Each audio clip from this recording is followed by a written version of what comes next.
What's up, guys? Ian here, coach of your Ladner Lanturn, bringing you guys our Week 2 team builder for the NCL or the Nimbasa City League, taking on Demonz and the Whitby Torracats.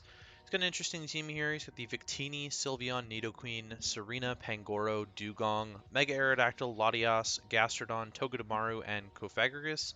Priority options in the Victini with Quick Attack, Nidoqueen with Sucker Punch, Pangoro with Bullet Punch, and Latias with Sucker Punch is what that's meant to be. Whoopsies on my end. Togedemaru also gets Fake Out, not super duper relevant against my team.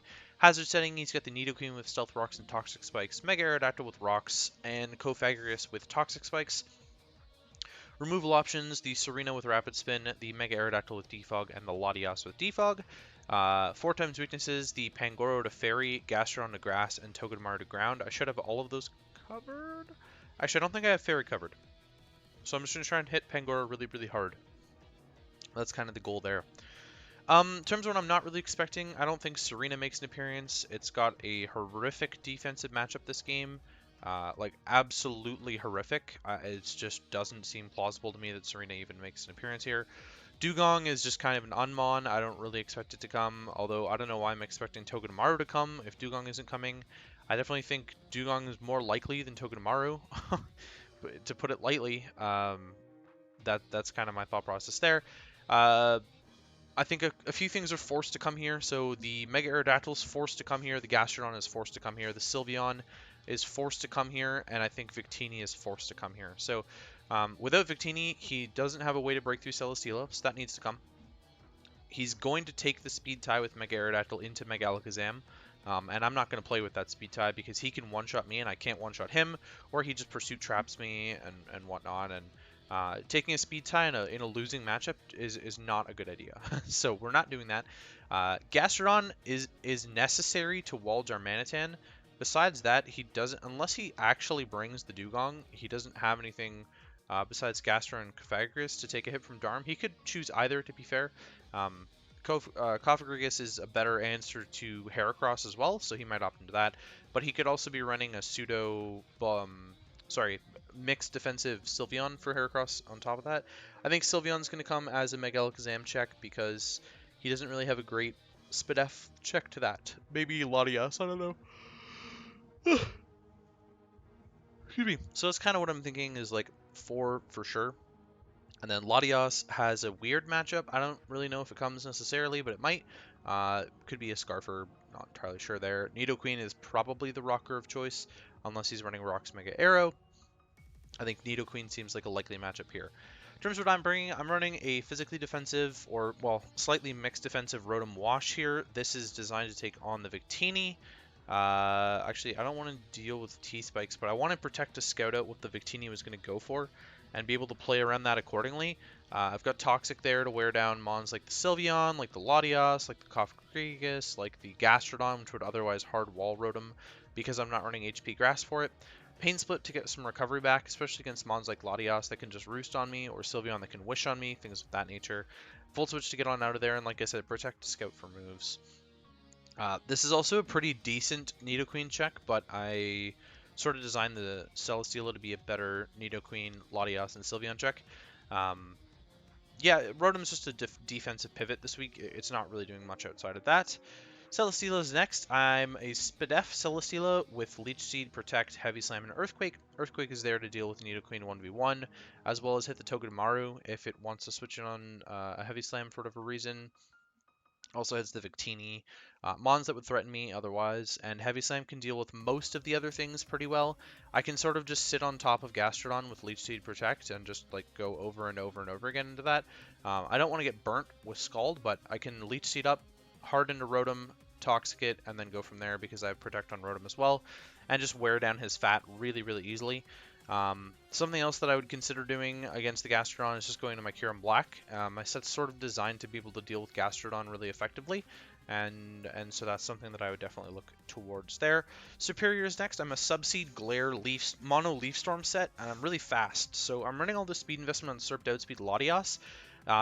Sort of the idea behind this is if I can just paralyze all of his fast stuff, then I'm fine.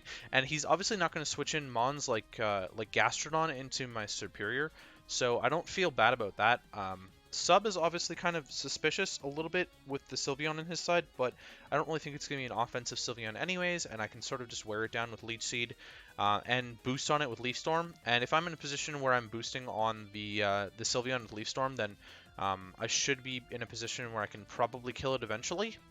Not entirely sure. I might actually end up just running out of Leaf Storms. That would really suck, but it's definitely a possibility. Especially if he's Pressure Aerodactyl before he Mega Evolves. I've got to watch out for the pressure on Mega Aerodactyl to know that I'm not going to run out of Leaf Storms right away. But the idea behind this is to glare something like Latias that might also be a Leaf Storm switch in. It looks like his best Leaf Storm switch in to me is Latias. So getting a glare on that, getting a glare on like the Nidoqueen potentially, just paralyze the Victini even. Just paralyzing all of those things would be really helpful for my Kyurem-Black, and that's kind of the idea behind this Serp set. Wear a bunch of fat stuff down with Subseed. So I've got Double Seed, Double Teched over here with a Toxic Mon. So just be really annoying with these three and then go ham with the rest of them. I'm going to go to Piloswine first here. It's a rock set with Earthquake, Ice Shard, and Freeze Dry. Freeze Dry is there for the Gastro, but it'll still do all right damage to Mons like Lottie and Arrow, until they're in range of Ice Shard. Also, very much considered running Toxic over this, and I think I actually might just change Freeze Dry to Toxic now. Freeze Dry was cool tech at the time, but it doesn't really make a ton of sense here, and I can just change myself to Adamant, reduce that, and give myself some Spit F investment. So. Or Fizz-Def investment, I guess. This is my primary switch into Mega Aerodactyl, I should say. Having Toxic there for Mons that would otherwise switch into me is probably okay. Like the Latias, you know, it doesn't really want to take an Icicle Crash. I think I'd rather have Toxic than Icicle Crash, though. In all honesty, that's kind of the reason behind running Toxic over Crash here. I just didn't explain myself at all. I just sort of went on a tangent. But I'd rather hit like the Gastro or the Sylveon with the Toxic, so I'd be okay with that. Obviously, my plan is to paralyze the Latias, so hopefully I don't do that. But this is the rocker for the game. If I can get rocks up, I'm reasonably confident that they will stay on Demonz' side of the field. And it's just really good chip against a lot of things, but the Arrow and the Victini in particular, it's really important to get that chip on. And if the Dugong comes, it's going to be a problem. So getting the chip on Dugong would also be helpful. Yeah, so I've got a Scarf Darmanitan here with Flare Blitz, U-Turn, Rock Slide, Earthquake. Rock Slide, if he is no bulk arrow, which he should be, because he should take the speed tie with Mega Alakazam, then my Rock Slide is a roll to kill. I believe it's not a roll in my favor. I need a little bit of chip on it, or I could just Rock Slide into Ice Shard and kill it. But yeah, that's Darm there. I'm running enough speed to outspeed Mega Aerodactyl with my Scarf. There's nothing relevant for me to outspeed below that. Like, I'm not outspeeding any relevant Scarfers on his team. Or I'm actually, sorry, I should say I'm still naturally outspeeding any relevant Scarfers on his team regardless, that are lower base speed than Darmanitan. So Scarf Latias would obviously outspeed me. Scarf Victini would outspeed me. I actually think I can pick on Scarf Latias and Scarf Victini pretty easily with the Kyurem-Black set that I have, as well as just the Toxic and the Leech Seed Protect sets that I've got going on. So I'd be okay with both of those being Scarfed if they were. I've got Earthquake on the Darm to just do the best damage I can to the Gastrodon. That thing's kind of annoying. I'm probably just going to U-turn around early game and put a lot of pressure on things like that. U-turn on Mons like Cofagrigus as well, which would be really helpful. I can still two-shot Cofagrigus, but once I lose the Sheer Force, it becomes a lot harder to deal with the Cofagrigus in a late game scenario. And then last but not least, I've got the Kyurem-Black here with ICMZ, Ice Beam, Freeze Shock, Sub, and Earth Power. Earth Power is there, I guess, for like Victini, Togedemaru. Ice really hits the rest of his team really well. So this seems prudent to me. The big thing is that Dugong is still a 4x resist. So I like almost changed the set entirely because I forgot the Terrible was an ability, and I was like, oh my god, he's going to 8x resist my ice moves with Dugong. He's going to switch into Z Freeze Shock and just chew it. He's still going to chew it, but it's not going to be 8x resisted. It'll only be 4x resisted. This is a huge nuke to take out the Sylveon. It's really important actually that I kill the Sylveon with this Z Freeze Shock, or it's just going to be like a really big issue and a huge headache for me to deal with. But Z Free Shot can deal with mons like Gastro, can deal with mons like Cofagrigus, things that are stopping Jarmanitan from sweeping in the late game. He really doesn't have the best answers to this. If I could afford to be Adamant, then I would. I can't actually afford to be Adamant. I have to be... I'm outspeeding max speed Nidoqueen with the speed investment. I guess I don't have to speed creep max speed Nidoqueen, because Adamant changes a lot of roles. The minus special attack is really whatever on Earth Power and Ice Beam. It's more important that I get more damage out of Free Shock in the nuke than anything with the Ice Beam. But Ice Beam is obviously very spammable as well this game. So if I'm behind a sub, though, I can just charge up a manual Free Shock if I need to and go for that on any switches. So like if I'm in against Serena and I'm behind a sub, right, I can just charge up a manual Free Shock. He's going to hard switch out most likely because he's going to have a really hard time breaking my sub, or I'll just kill the Serena and go for their sort of thing. Can I run Adamant realistically against this team? 252. I probably don't even need to run any speed if I'm being honest. But I should probably at least outspeed. So this is outspeeding modest Nidoqueen. So I think that's fair. I'll just make a note here that I'm outspeeding modest Nidoqueen.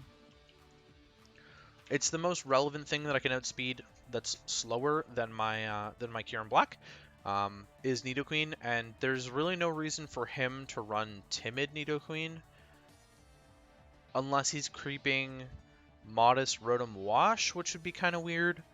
So I definitely don't think the Nidoqueen is going to run all that much speed to be able to deal with that. If it does, I've got better answers to Nidoqueen up here in the build anyway, so it's fairly irrelevant.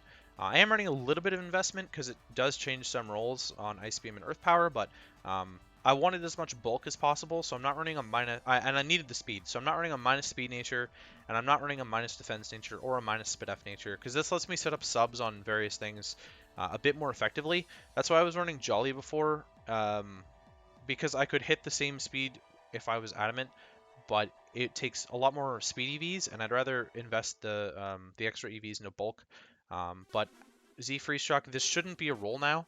So Jolly Z Freeze Shock was a roll against the Sylveon before, but this shouldn't be a roll anymore.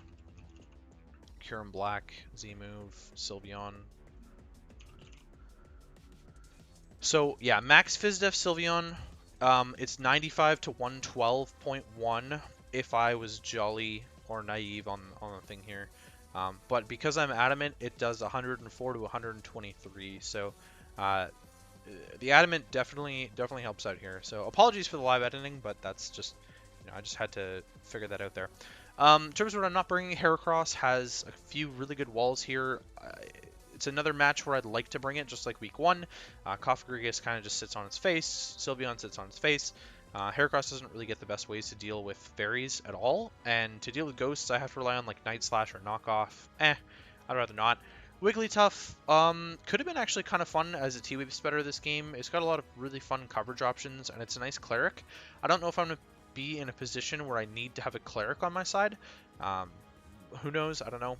I'm not running removal, as you guys might realize. I'm not running removal on the team, so I'm a little bit worried about that. I might just change a protect for defog on the Rotom-Wash as well, because it'd be nice. I don't really want to deal with like rocks or anything, so I will set the defog there. Mega Alakazam was on the original build of the team. I feel like it needs 5 moves this match to be relevant, and I still have the chance of losing the speed tie to the Mega Aerodactyl pretty easily, so let's not do that.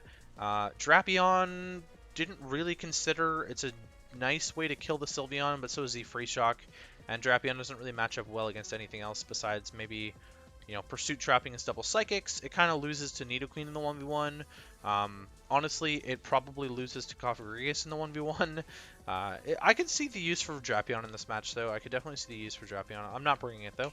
And then Golurk, again, Golurk sort of would have functioned in the same role that it did week 1, where it's just a Rock Setter, or I could have run a Banded set and been fairly effective here as well. But yeah, so a few different options there that I just opted out of bringing.